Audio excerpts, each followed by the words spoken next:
Saviez-vous que l'histoire du métro de Montréal remonte aussi loin qu'au début du siècle, un peu avant la Première Guerre mondiale?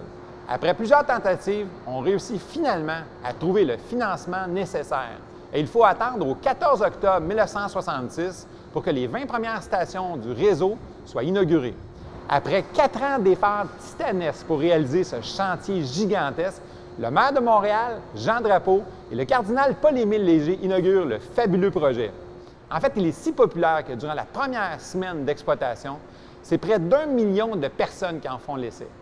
Complété au printemps de 1967, le réseau initial compte 26 stations réparties sur 3 lignes, la verte, la orange et la jaune.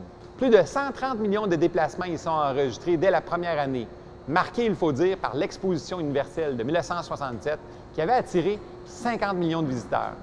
Une des statistiques intéressantes, c'est celle de l'île Sainte-Hélène, la station Jean Drapeau aujourd'hui, qui avait attiré près d'1 demi-million de personnes en une seule journée.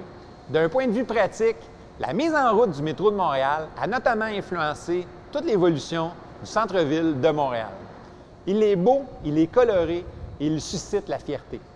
La variété des stations invite à regarder par les grandes fenêtres des voitures chaque fois que le train s'arrête. Même si l'énorme succès rencontré par le métro des premiers jours ne va pas sans problème technique, certains Montréalais qui ont aussi circulé dans les métros de Londres, de New York ou de Paris n'hésitent pas à le comparer au nôtre. Et vous savez quoi?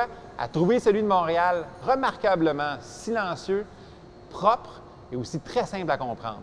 En fait, le métro de Montréal demeure une réalisation exceptionnelle.